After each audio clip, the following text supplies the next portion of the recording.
Hello সবাইকে, আমার আরও একটা মিষ্টি ব্লগে তোমাদের সবাইকে স্বাগত। তো সেদিন আমি আর ঈশিতা চলে যাচ্ছিলাম একটু দিকনগর। হ্যাঁ, প্রথমে চলে গেছিলাম স্টেশনে, তারপরে জানো তো স্টেশনে ট্রেনের জন্য ওয়েট করতে করতে বৃষ্টি চলে আসে, আর আমি আর ঈশিতা আমার ওড়নাটা নিয়েই করছিলাম। দেখো কি পরিমাণ বৃষ্টি হয়েছে, 1 ঘন্টার ওপর দাঁড়িয়েছিলাম, পরে তো ট্রেন পাইনি, পরে চলে গেছিলাম বাসে। আর এই দেখো পার্থও চলে এসছে ওর একটা বোনকে নিয়ে। তো আজকে আমরা গেছিলাম মাদারসার। হ্যাঁ, আজকে আমরা গেছিলাম পার্থর বার্থডে ট্রিট নিতে।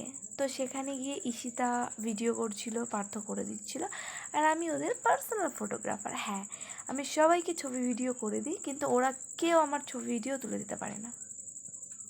তো যাই হোক, আমরা চলে গেছি আমাদের টেবিলে। ঈশিতা আর পার্থ মিলে আমাদের জন্য স্টার্টার অর্ডার করে দিয়েছে।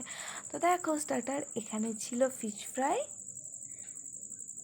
ফিশ কাটলেট, তারপর ছিল বেবিকর্ন, আর ছিল প্যান ফ্রাইড মোমো। হ্যাঁ, এটা আমরা খেয়েছি। খাওয়ার পরে আমি ভেবেছিলাম কি ও আমার জন্য ছবি তুলে দিচ্ছে, ওমা দেখি না ভিডিও করলো। তারপরে দেখো চলে এসছে আমাদের মেন কোর্স।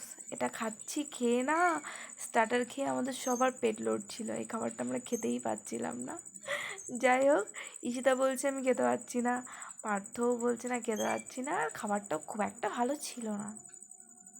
ঈশিতা আবার ইচ্ছে হয়েছে একটু পিৎজা খাবে, তার জন্য পিৎজাও খেয়ে নিল। আমার আবার একটু ইচ্ছা হলো আইসক্রিম খাবো, তো সবাই মিলে আমরা আইসক্রিম খেলাম। খাওয়ার পরে আমি ঈশিতার সাথে একটু মজা করেই ভিডিওটা করেছি, দেখো একটু ফানি ভিডিও ছিল।